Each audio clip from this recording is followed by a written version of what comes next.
Nous vivons à une époque où nous n'aurions jamais pensé, imaginé ou même craint que nous serions dans cette situation en Amérique, où les Juifs doivent réellement craindre pour leur vie. Il y a 600 organisations juives dont nous avons connaissance qui luttent contre l'antisémitisme. Et est-ce qu'elles l'ont combattu? Non. Et je suis ici aujourd'hui au quartier. Interview avec mon amie Tila Valek-Lévy, qui est une militante incroyable, engagée dans l'éducation, la politique, la culture, et aussi une personne nommée par le président au musée mémorial de l'Holocauste. Tila, tu as passé tout l'été ici, tu fais toujours des choses formidables.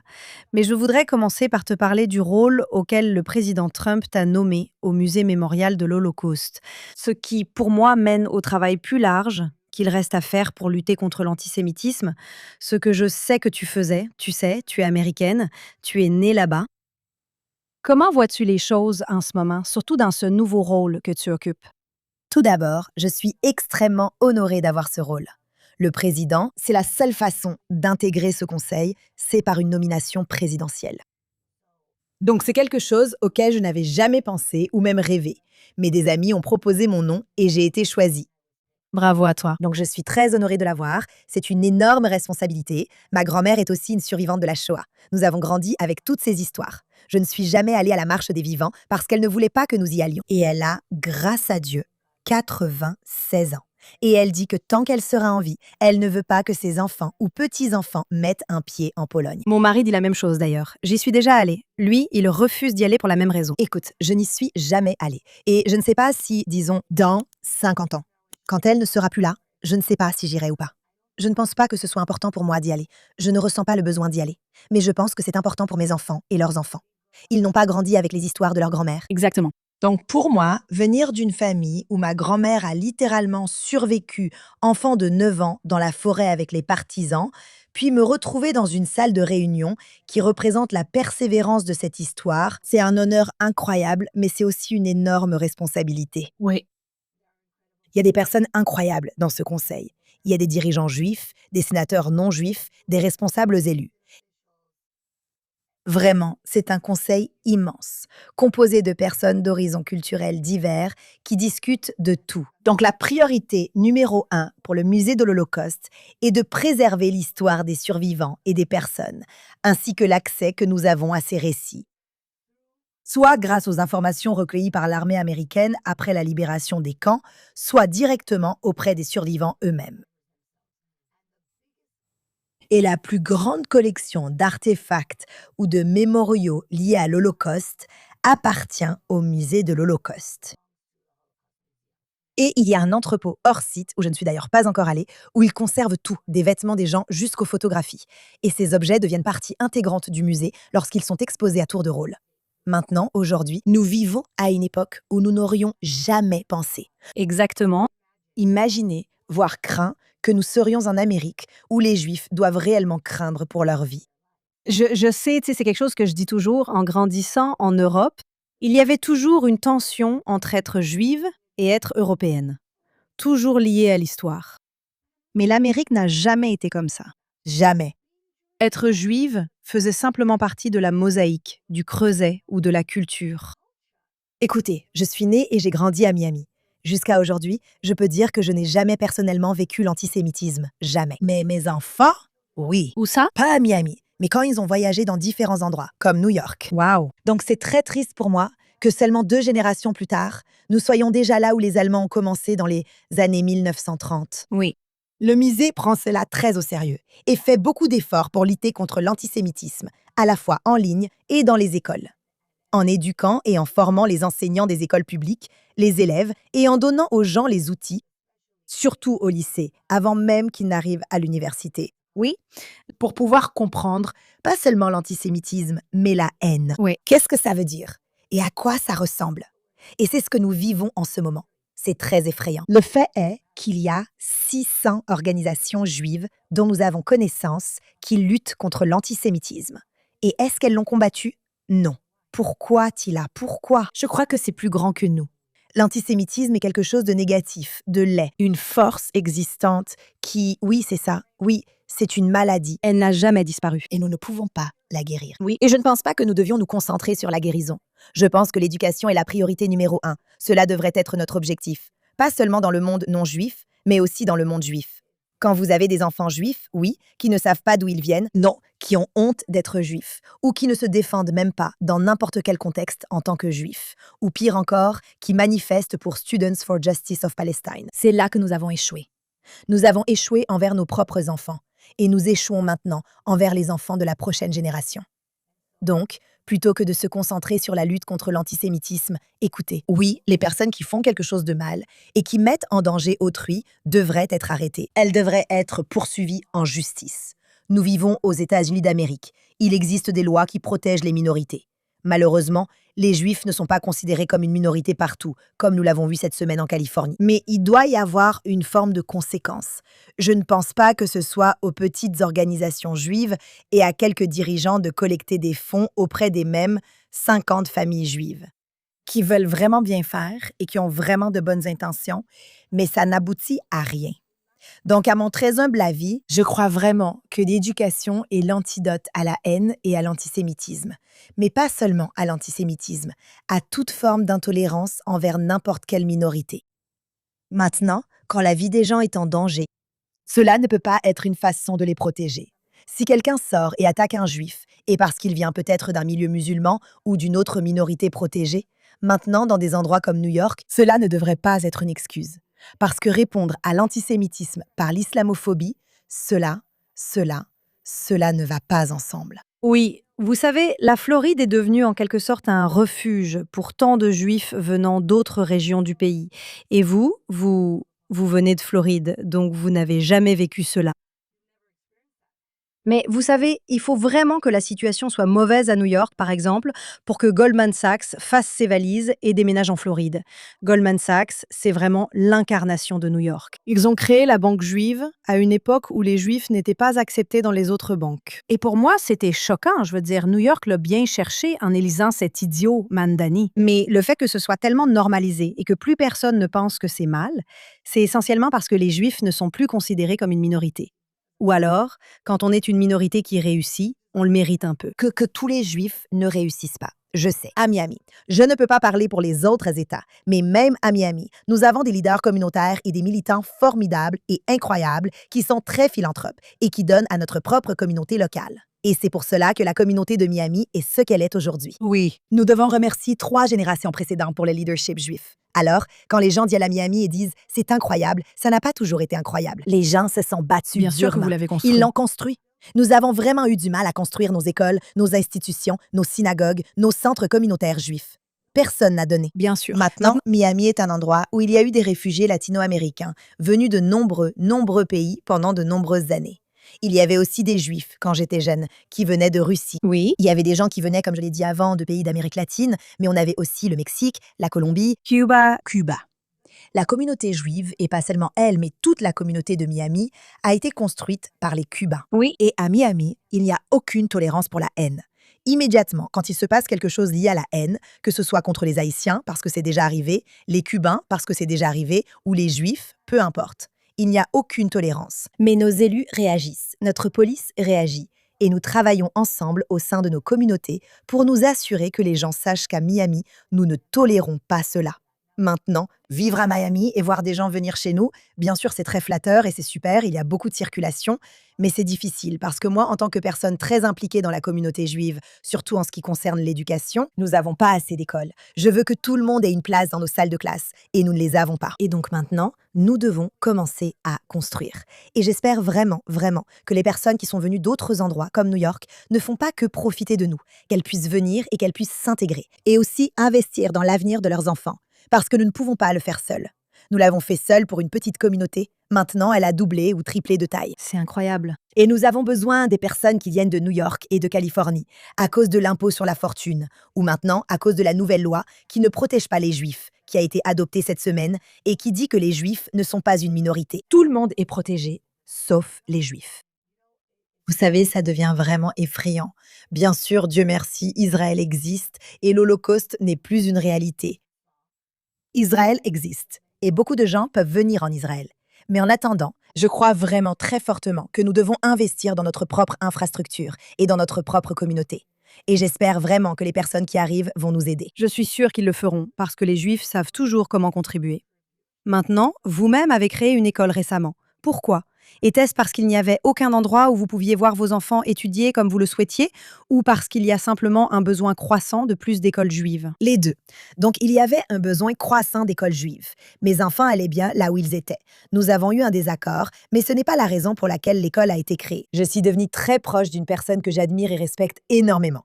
Il s'appelle le rabbin Azaroff. Il était le rabbin de l'école de mes enfants. Il a joué un rôle très très important pour m'aider avec l'éducation de mes enfants pendant leurs années d'adolescence. Comme on dit en hébreu, les tipéchis, quand c'est difficile. Les parents ont du mal avec leurs enfants. Oui, bien sûr. Et il est venu me voir un jour après avoir travaillé en fait avec le ministère de l'Éducation quand Naftali Bennett était Premier ministre, pardon, le chef du ministère de Éducation. l'Éducation, oui, Il y a longtemps. exactement. Et ce rabbin a été engagé pour travailler en tant que représentant du gouvernement israélien dans toutes les écoles juives du pays. Donc il a pu voir l'intérieur de chaque école juive en Amérique pendant un an. Et il a compris ce que tout le monde faisait mal, chacun à sa manière. Il m'a appelé et m'a dit « Écoute, on va ouvrir une nouvelle école. On va tout faire différemment. Et quand on va créer cette nouvelle école, je serai la rabbin. Tu seras la présidente de l'école, la présidente fondatrice du conseil d'administration. » Et c'est ce qu'on a fait. Et tout a commencé simplement comme un rêve. Mais comme on dit en Israël, im titsu enzo agada, n'est-ce pas? Et nous voulions créer la meilleure école sioniste religieuse orthodoxe moderne où, bien sûr, l'excellence académique était au premier plan.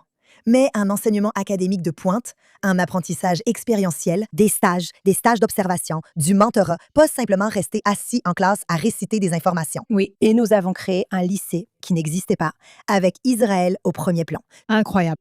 Être fier d'être américain, fier d'être juif, c'est fondamental dans notre école. Et ce n'est pas du tout une contradiction. Au contraire, c'est un magnifique partenariat. Et nos enfants apprennent l'éducation civique et pourquoi l'Amérique est importante. Et ils apprennent aussi des choses sur Israël et pourquoi Israël est important. Et en fait, j'enseigne un cours sur l'histoire de l'État d'Israël, pas seulement dans mon école, mais dans toutes les écoles où j'ai enseigné. Ou même quand je suis avec des lycéens en Israël, je leur demande d'abord « Qui était Ben Gourion ?» Et vous seriez étonnés de voir combien d'enfants répondent « C'est l'homme qui a construit l'aéroport en Israël. » Et c'est la même réponse en Amérique. Et encore une fois, c'est une autre preuve que nous échouons et que nous devons faire mieux. Eh bien, même en Israël, je n'oublierai jamais que dans le système scolaire laïque de ce pays, ils enseignent très peu le judaïsme, ce qui est vraiment dommage. Et ils demandent aux enfants, c'est quoi Shema Israël? Et ils répondent, une chanson de Sarit Haddad. Franchement, vraiment, C'est vrai, ils ont raison. c'est vrai, ils ont raison. D'où ça vient? D'où ça vient, exactement. Eh bien, c'est vraiment admirable. Mais l'une des choses que les gens disent toujours, et c'est pour ça qu'ils critiquent un peu les organisations juives traditionnelles, c'est que recevoir une éducation juive en Amérique, c'est tout simplement hors de prix. Que faire à ce sujet? Pourquoi ce n'est pas plus abordable? Pourquoi? Je veux dire, je sais qu'il y a un grand mouvement en ce moment, et je pense que si je ne me trompe pas, les institutions nationales ont dit qu'il fallait développer l'éducation juive en Amérique. Et une partie de la raison pour laquelle ces jeunes sont endoctrinés à l'université, c'est parce qu'ils ne connaissent rien de leur propre héritage. Que pourrions-nous faire, ou qu'est-ce qui doit être fait pour que cela devienne abordable? C'est une question très délicate, mais je vais y répondre parce que vraiment, je ne vais plus m'excuser pour des gens qui ont mal agi pendant tant d'années. Tout d'abord, je veux simplement dire que c'était formidable que ces organisations juives traditionnelles aient existé, qu'elles existent, que des gens donnent, parce que des personnes qui ne donnaient généralement pas aux institutions juives ont donné par l'intermédiaire des organisations juives traditionnelles, ce qui est extrêmement important. Mais oui, il est extrêmement difficile pour les gens d'offrir une véritable éducation juive à plus de 2 ou 3 enfants, n'est-ce pas? Donc, nous encourageons les juifs à avoir beaucoup d'enfants juifs. J'en ai 6 moi-même, et je dis que ce n'est pas assez. J'aurais aimé en avoir plus. Mon Dieu, tu es plus courageuse que moi. Je n'en ai que 4. Mais si tu as 4 enfants, c'est comme un prêt immobilier Bien sûr, aux c'est le États-Unis. cas. Et ce n'est pas la faute des écoles. Nous avons 2 fois plus d'enseignants que nécessaire parce que nous avons un double programme scolaire. Exactement. Nous ne pouvons pas être une école réservée uniquement aux enfants riches. Donc, il faut accepter des enfants qui ne peuvent pas payer et offrir des bourses. Des bourses, oui, c'est basé sur le mérite. C'est basé sur la communauté. Si tu fais partie de la communauté, nous voulons t'aider à venir dans notre école. Maintenant, je pense que le vrai problème vient des organisations traditionnelles. D'abord à cause de la bureaucratie, comme c'est le cas dans beaucoup de grandes institutions. Mais aussi, les donateurs doivent poser des questions et ils ne l'ont pas fait. Il était très facile d'écrire son chèque de 365 ce qui représente 1 dollar par jour à votre fédération locale. Et c'est tout, n'est-ce pas? Et puis, vous pouvez continuer votre vie. C'est comme votre impôt juif. Ce n'est pas suffisant. Vous devez poser des questions et vous devez savoir où va votre argent, comment il est dépensé. Et je pense que c'est la responsabilité des donateurs de poser ce genre de questions, pas seulement aux fédérations, fédérations des écoles juives, mais partout où les gens donnent de l'argent. Il faut donner, bien sûr. Je suis incroyablement reconnaissante envers les personnes qui ont bon cœur et qui sont généreuses. Mais donner sans poser de questions, c'est en fait risquer que votre argent se retrouve au mauvais endroit. Je ne dis pas que l'argent a été mal dépensé par une organisation historique, mais ce que je veux dire, c'est que peut-être, si nous avions un peu moins de frais généraux, ou si nous accordions un peu moins de priorité à l'immobilier, ou si nous ne payions pas les déplacements de certaines personnes. Oui, ce que tous les cadres font d'ailleurs. Et je comprends, si vous êtes plus âgé et que vous voyagez, vous voulez être à l'aise. Mais cela doit être plus transparent. Il faut plus de transparence dans les organisations traditionnelles. Je pense que maintenant, à cause des réseaux sociaux, c'est devenu une priorité. Oui, et les choses sont en train de changer. Mais je peux vous dire ce qui s'est passé en Floride. Et en Floride, la communauté juive s'est assurée que lorsque nous apportons à nos élus le soutien dont ils ont besoin, que ce soit un soutien financier ou même simplement un soutien moral de la part de nos communautés, nous avons parlé de ce qui était important pour nous.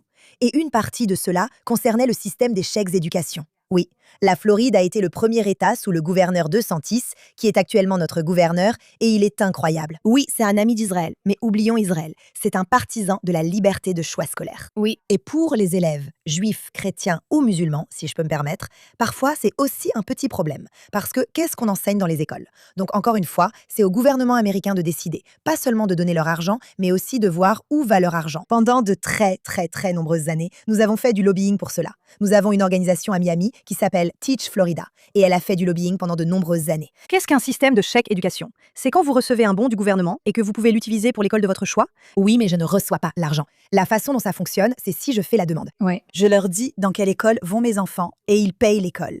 Mais d'abord, ils vérifient l'école et s'assurent qu'elle respecte certaines normes fixées par le ministère de l'Éducation. Mais ça ne peut évidemment pas couvrir la totalité des frais. Non. Donc, ils nous donnent 8 000 $ par enfant, ce qui correspond au coût d'un élève dans une école publique. Mais encore une fois, les Juifs ont le double. De frais Oui, pour l'éducation l'éducation juive. juive. Au moins, ça atténue certains de ses coûts. C'est vrai. Ça ne résout rien. C'est ça. Mais ça aide certainement à résoudre un problème. Et s'il y avait des personnes qui hésitaient sur le type d'éducation qu'elles allaient donner à leurs enfants, ça aide à prendre cette décision. Parce que si vous hésitez entre des vacances en famille ou une école juive et que vous recevez de l'aide du gouvernement, vous aurez les deux. Maintenant, si vous n'arrivez pas à choisir et que vous ne partez pas en vacances en famille et que vous ne pouvez pas non plus vous permettre l'école, cela relève de la communauté juive. Oui. Je veux dire, Chai Shikli, le ministre de la diaspora, il vient d'approuver des millions de dollars, des dizaines de millions de dollars pour être investis dans l'éducation juive. D'après ce que je comprends, cela passera par les fédérations juives locales. Mais les fédérations juives peuvent aussi poser problème parce que si elles poursuivent leur propre ligne idéologique, si elles sont libérales, si elles sont woke et qu'elles ne veulent pas donner aux écoles orthodoxes ou qu'elles ne veulent pas, parfois nous sommes nos propres pires ennemis. Donc, j'encourage le gouvernement israélien en ce moment, sous la direction du ministre Shikli, mais aussi sous n'importe quelle autre direction à l'avenir, à s'assurer, lorsqu'il distribue ses fonds, de bien vérifier où va l'argent. Suivez l'argent dans les deux sens, aussi bien du côté de la philanthropie. Veuillez vous assurer qu'il ne s'agit pas d'une éducation anti-israélienne, surtout lorsque c'est le gouvernement israélien qui la finance. Oui, mais à New York, il y a des juifs très libéraux qui sont anti-israéliens. Et la Fédération juive de New York a donné 1 million de dollars aux enfants de Gaza au début de la guerre. Maintenant, je ne suis contre personne, mais je me soucie d'abord des miens, jusqu'à ce que chaque juif ait été aidé et ait reçu ce dont il a besoin. Après le 7 octobre, je ne vois pas la nécessité d'aider les enfants de Gaza. Il y a assez d'organisations pour ça, en commençant par la Croix-Rouge, ainsi que les 55 autres pays musulmans qui peuvent aider. Je ne suis pas contre ça, aider tous les enfants dans le besoin, mais le peuple juif doit d'abord s'occuper des siens. Et c'est mon opinion. Donc, avant que la Fédération juive d'Amérique du Nord, à New York, ne donne 1 million de dollars aux enfants de Gaza, j'aurais pu faire beaucoup de choses avec cet argent. Dans notre école, aider les orphelins, les enfants qui n'ont pas une éducation adéquate et les enfants qui n'ont pas de nourriture à la maison. Oui. Tous les enfants en Amérique ne sont pas riches. Eh bien, c'est bien l'idée reçue, n'est-ce pas, que tous les juifs sont riches? Absolument. En réalité, la raison pour laquelle vous ne connaissez peut-être pas de juifs pauvres, c'est Nous parce que les les juifs aidons. s'en sont occupés eux-mêmes. Exactement, nous aidons à répondre aux besoins de notre propre communauté. Et oui, nous avons besoin d'aide du gouvernement, mais nous devrions y avoir droit parce que nous payons nos impôts et nous respectons la loi. Nous sommes des citoyens et nous devrions pouvoir bénéficier des mêmes avantages protégés que tout le monde dans notre État et dans notre pays. Donc le système des bons scolaires n'est pas de la charité. Mais si quelqu'un a ses 8 000 $ en plus à donner et peut ensuite aider un autre enfant à l'école, ce qui arrive car nous avons des parents très généreux, encore une fois, je le vois simplement dans mon école, qui compte 200 élèves, là où je suis impliquée. Mais c'est représenté. Alors imaginez, n'est-ce pas, si chaque personne aidait les siens, peu importe ce que cela signifiait pour elle, que ce soit son école, sa communauté, sa synagogue, ses voisins, les membres de sa famille. Au sein d'une famille, vous pouvez voir qu'un frère ou une sœur peut payer pour que 10 enfants aillent à l'école, tandis qu'un autre frère ou une autre sœur ne peut en parrainer que 2. Oui, Donc quand vous vous entraidez, et je pense que beaucoup de personnes juives dans la communauté s'entraident vraiment, oui, et quand vous vous entraidez, vous placez votre communauté dans une bien meilleure position. oui, je veux dire, c'est incroyable. J'ai rencontré le gouverneur de Santis et sa femme, qui est incroyable. Et elle était incroyable. Elle est vraiment incroyable. Et elle me disait que, en gros, ce qu'ils essaient de faire, c'est de faire de l'Église une sorte de cadre communautaire structurant pour les chrétiens. Eh bien, ils l'ont fait. Elle l'a fait. Elle a défendu un programme comme celui-là. Et on le voit aussi, disons, avec Koufi ou d'autres organisations de foi chrétienne. Oui, oui. Maintenant, cela se produit aussi dans les communautés musulmanes. Et le problème, c'est que beaucoup de systèmes éducatifs au sein de la communauté musulmane sont aussi anti-américains. Et donc, à cause du financement, Regardez, vous savez, suivez l'argent et et il y a des choses très je louches. parle des bons scolaires. Donc, nous avons encouragé en Floride notre département de l'éducation à examiner la question. Qu'est-ce que les enfants regardent? Que ce soit dans une école juive, est-ce qu'ils apprennent l'éducation civique? Absolument. Ou apprennent-ils à aimer l'Amérique ou à la détester? Ce sont ces choses qui comptent.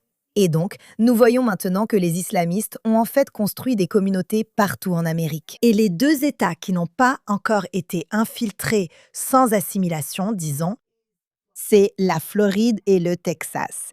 Et maintenant, il y a un gros afflux de fonds étrangers pour créer des écoles et des lieux de culte pour les communautés musulmanes en Floride et au Texas. Et c'est à nous de le combattre. Non pas pour lutter contre la liberté de religion, mais pour lutter contre l'endoctrinement de la prochaine génération à détester l'Amérique. Eh bien, il ne faut pas chercher bien loin. Vous avez les socialistes démocrates d'Amérique, qui sont essentiellement une plateforme anti-américaine, islamiste, communiste et marxiste, et ils gagnent en puissance. Est-ce que cela vous inquiète? Je ne sais pas s'ils gagnent vraiment en puissance. Je pense qu'ils gagnent. C'est ça. Et ils disent toujours des choses scandaleuses. Bien sûr. Et tu vois aussi qu'ici, les médias sont toujours biaisés. Et les médias sont très biaisés en faveur du côté libéral. Oui. Et c'est probablement à cause de l'argent étranger qui aide ces médias libéraux à promouvoir un certain agenda sur cette plateforme. Et donc, nous avons des choses comme les podcasts et nous avons accès à d'autres informations. Dieu merci, les réseaux sociaux peuvent être quelque chose de très négatif, mais aussi de très positif. Oui, tout dépend de ce qu'on en fait et de ce qu'on choisit d'en faire. Nous avons Fox News, nous avons plus que ça. Il y a Newsmax, il y a OAN, il y a d'autres options médiatiques. Donc, premièrement, je pense qu'il est important que les gens choisissent correctement leurs médias, vérifient les faits et recherchent des informations fiables. En Israël, vous n'avez pas autant de choix à votre disposition. Je pense que vous avez Channel 14, quelques autres, et GNS. Oui, je veux dire, ce serait bien si nous pouvions avoir une chaîne qui dit la vérité dans les informations et qui n'est pas, vous savez, biaisée d'un côté ou de l'autre. Pas d'agenda politique, juste Pas un des agenda. informations. Exactement. Ne me donnez pas un agenda, donnez-moi juste les informations comme avant. Donc, ça n'existe nulle part. J'étais à une conférence très intéressante pour la Fondation Singer et il y avait en fait une table ronde sur l'éducation dans l'enseignement supérieur, dans les universités. Et parmi les personnes qui étaient sur ce panel, il y avait la présidente de Dartmouth, qui est une femme chrétienne. Le doyen de l'une des écoles académiques au Texas, à l'Université du Texas, il parlait de l'éducation civique, de l'importance de l'éducation civique, et la doyenne de l'école internationale de l'Université Columbia. C'était vraiment intéressant de voir comment cela s'est passé. Mais immédiatement, quand la doyenne de l'Université Columbia a commencé à parler, et elle était la première, en tant que femme libérale israélienne, elle s'excusait et blâmait la victime. Et elle disait que nous devons mieux informer les autres et le monde entier au sujet d'Israël et du peuple juif. Oui, donc c'est une mentalité de blâmer la victime. Nous avons toujours fait ça. C'est une énorme erreur. Et malheureusement, c'est le juif libéral de New York. Oui, pleine d'excuses. C'était elle. Celle du Texas parlait d'enseigner aux étudiants à aimer l'Amérique. Et c'est comme ça qu'ils contrôlent la haine sur leur campus. Et celle de Dartmouth a dit « Attendez une seconde, vous vous trompez tous. Nous avons une tolérance zéro pour la haine. Dans notre école, les gens viennent ici pour étudier. Toute personne qui promeut un agenda politique n'est pas la bienvenue ici, que ce soit un professeur, un doyen ou un étudiant. Toute personne qui vient ici pour promouvoir un agenda politique est immédiatement exclue. Nous ne nous soucions pas de la titularisation. Nous ne nous soucions de rien. Et vous savez pourquoi ils n'avaient pas de campement? Parce que les gens ont... Et vous savez pourquoi ils n'ont pas haine? d'espace? Ils ont été renvoyés. Exactement, absolument. Et c'était une femme chrétienne, pas juive. Non, bien sûr, parce que malheureusement, surtout les universitaires israéliens très à gauche, j'en parle beaucoup dans le podcast, malheureusement, ils font un meilleur travail que n'importe quel antisémite au monde. Et c'est pourquoi moi, vous savez, j'ai cofondé le campus Israël pour essayer d'amener plus de jeunes à venir étudier ici en Israël. Il y a tellement d'opportunités et de possibilités de développer des doubles diplômes et nous faisons tout notre possible pour que les jeunes viennent ici, afin qu'ils n'aient pas à payer ces sommes exorbitantes à l'université qui ensuite les endoctrinent. C'est exactement tout ce que vous avez toujours pensé. Vous payez quelqu'un une somme exorbitante pour endoctriner votre enfant afin qu'il vous déteste et qu'il déteste les personnes dont il est issu. Ou pour qu'il soit un véritable paria et un échec dans son entourage, sauf à vivre dans la peur, ce qui finit par le briser en tant qu'individu. Exactement. Et tu sais, je dis que Goldman Sachs a été créé à une époque où les Juifs n'étaient pas autorisés dans les banques traditionnelles de l'establishment WASP. Ils ont créé Goldman Sachs. Donc maintenant, les Juifs sont maltraités sur différents campus universitaires. Alors venez ici et économisez beaucoup d'argent. J'adore cette idée. Et je pense que c'est incroyable, pas seulement, ce serait formidable pour tous ceux qui croient en ces valeurs judéo-chrétiennes. Et la pensée critique. La pensée critique, la civilisation occidentale, tous les principes que la gauche essaie de détruire. Nous devons les renforcer par tous les moyens possibles. Et la vérité, c'est que je dis toujours, venez simplement en Israël. Exactement. Toi-même. Et si après être venu ici, tu as toujours tous les préjugés, toutes les idées préconçues que tu as vues à la télévision, je te pardonne. Mais si tu ne viens pas ici et que tu ne vis pas ce qui se passe ici de tes propres yeux, les gens n'ont aucune idée. Donc non, ce n'est pas le cas. Des organisations comme Birthright ou même Horizon de l'autre côté font des choses incroyables pour créer et construire des ponts. Cela n'a rien à voir avec le fait d'être juive. Oui, je veux dire, je suis complètement d'accord. Je pense que tout le monde devrait venir ici. Je pense qu'à partir du moment où tu te promènes. Tu sais, je parle toujours de ce groupe d'Afrique du Sud qui est venu ici pour chercher l'apartheid pendant toute une semaine. Et le seul endroit où ils l'ont trouvé, c'était à Ramallah, où ils ne sont pas autorisés. Enfin, à part le fait que les Juifs ne sont pas autorisés, c'était un groupe composé de membres du Parlement, noirs et blancs. Et les membres noirs ont été traités de façon horrible par les racistes de l'autorité palestinienne. Donc, tu sais, tant que tu l'as pas vécu toi-même, et puis les Juifs les prenaient dans leurs bras, les embrassaient, et ils n'arrivaient pas à comprendre comment tout ce qu'on leur avait dit était en fait l'opposé de la réalité. Tu sais, on leur disait que les Juifs sont les colonisateurs blancs et que les Palestiniens sont les victimes. Ils vont à Ramallah, et les membres noirs du Parlement, on ne voulait même pas leur serrer la main. Et ici, tout le monde les prend dans ses bras et les embrasse. Et nous avons des juifs de toutes les couleurs. Donc, ils ne pouvaient pas, ça ne collait pas. Mais tu as 100% raison. Il suffit de venir ici, de se promener et de voir ce qui se passe vraiment. Et si tu ne peux pas, alors tu dois vraiment. Parce que la vérité compte. Je crois toujours que si nous continuons à dire la vérité, tout comme on peut perpétuer un mensonge, on peut perpétuer la vérité. Je suis complètement d'accord avec toi, Attila. Tu es une militante incroyable dans tellement d'endroits différents. Nous n'avons même pas parlé de ton autre passion, qui est la Judée et la Samarie. Mais la prochaine fois, merci pour tout ce que tu fais et pour être une ambassadrice aussi incroyable pour le peuple juif et pour Merci Israël. Clara. Et tu sais, je n'ai pas besoin de dire que je reviens. Je t'admire depuis de très nombreuses années. Et maintenant, t'appeler une amie, c'est incroyable. Mais venir dans ton émission, c'est encore mieux. C'est un autre niveau, bien sûr. Et je ne vais pas dire de revenir parce que tu es ici la plupart du temps. Alors, merci. Je suis ici et là. Mais quand je suis ici, je suis heureuse de venir. Merci. Reviens. Merci.